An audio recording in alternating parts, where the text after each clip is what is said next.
What was the most passionate issue at this debate that really touched your heart?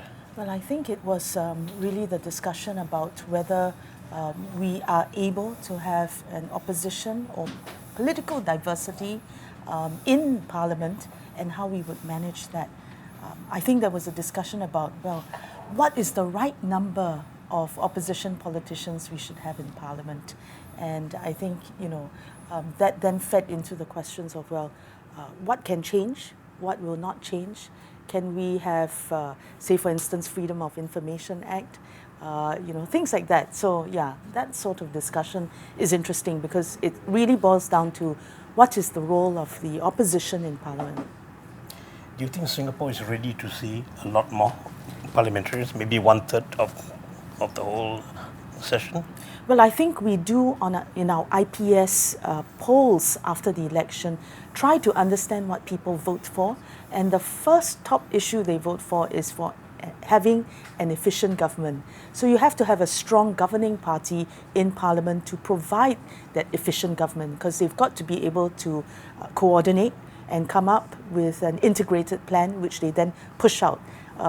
So efficient government.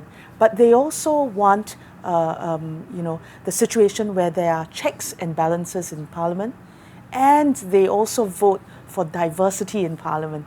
So that suggests that people want a strong governing party, but they also want some semblance of opposition to provide that, to force the government to be accountable for what it does. And even in today's discussion, talking about the role of defense and the extent, the magnitude of defense spending, for the government to be more upfront in discussing its plans and then what the different stakeholders want and things like that.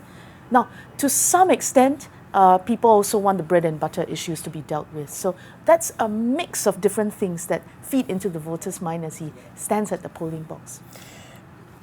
Mr. Koh Chok Tong mentioned that the PAP are the checks. We do the checks, we don't need any other checks. Mm-hmm. What's your views on that? Well, I think in any political system, there's a governing party, then there are independent or state institutions that provide those checks. And then there is the media as a political system. The media also provides that check. And of course, because we come from a history of having such a dominant PAP in Parliament, I think the idea is the real check would come from an opposition.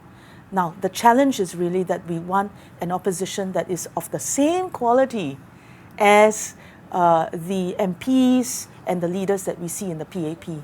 Because if they are strong, you also need to be of the same caliber in terms of your, I think it was discussed, in terms of your analytical abilities, in terms of your being able to mean what you say. I think the point of integrity is very key. The ability to empathize and to connect, and the ability, I would say, to be able to manage complexity. So you do want a high caliber governing, a high caliber group of people who are governing the country, but in order for you to have an effective check, you also want a high caliber of opposition. And that's not just about intellectual ability or analytical ability, but I think that because we are Singaporeans, it means equally the characteristics and the virtues of being honorable men and women, people who are able to be held to what they say. Even if they want to be a check and balance, they too are prepared to be held accountable for what they do.